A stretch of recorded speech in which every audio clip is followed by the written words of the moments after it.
Numbers chapter 5.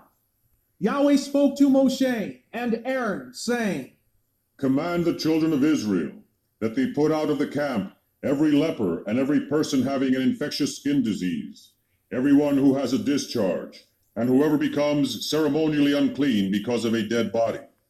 Send away both male and female.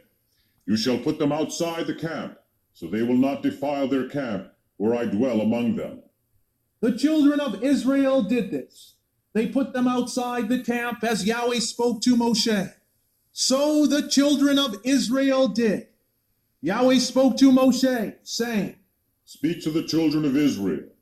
When a man or woman commits any wrong common to mankind, being unfaithful to Yahweh, that person is guilty, and must confess the sin he has committed, breach of trust or wrongful misappropriation of property of another, living or dead. He shall make restitution for his trespass in full value, plus 1/5 of the valuation, and give it to the one he has wronged. But if the man has no kinsman, to whom restitution may be made for the wrong, the restitution for the wrong must go to Yahweh for the priests, along with the ram of the atonement, making atonement for him. Every offering of all the holy things of the children of Israel, which they bring to the priest, shall be his. Every man's holy things shall be his. Whatever any man gives the priest shall be his. Yahweh spoke to Moshe, saying, Speak to the children of Israel, and say to them, If any man's wife goes astray, and behaves unfaithfully toward him, by sleeping with another man, and this is hidden from her husband, and her impurity is undetected, since there was no witness against her, nor was she caught in the act. And if the spirit of jealousy comes over her husband, and he suspects his wife, and she is impure, or if he is jealous, and suspects her, even though she is not impure, then the man shall bring his wife to the priest. He shall also bring the offering required for her, 1/10 of an ephah of barley meal. He shall pour no oil on it, and put no frankincense on it, because it is a grain offering of jealousy, an offering of remembrance for bringing sin to remembrance. Then the priest shall bring her, and stand her in front of Yahweh.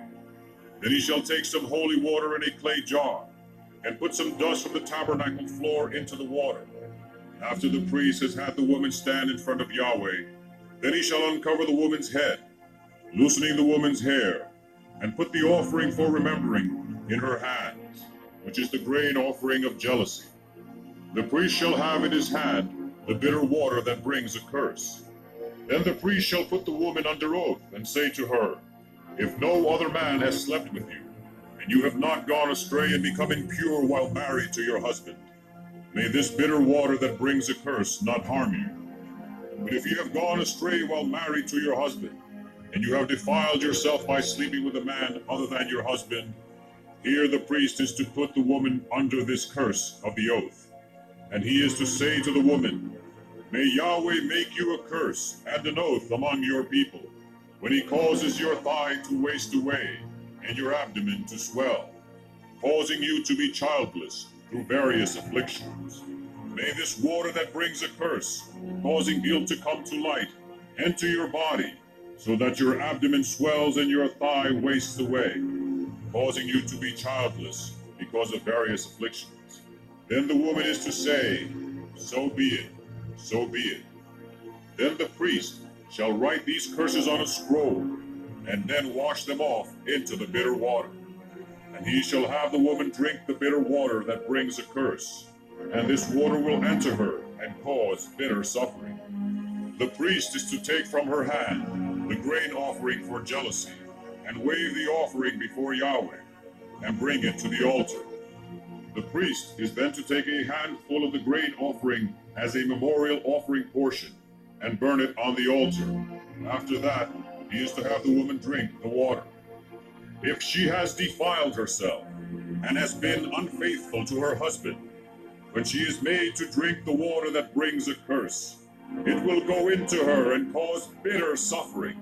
Her abdomen will swell, and her thigh will waste away, causing her to be barren, and she will become accursed among her people. But if the woman has not defiled herself, and is clean, then she shall be cleared of guilt, and will be able to have children. This is the law of jealousy, when a woman goes astray and defiles herself while married to her husband, or when feelings of jealousy come over a man because he suspects his wife. The priest is to have her stand in front of Yahweh, and is to execute all this law upon her. Then the man shall be innocent of any wrongdoing, but the woman will bear the consequences of her sin.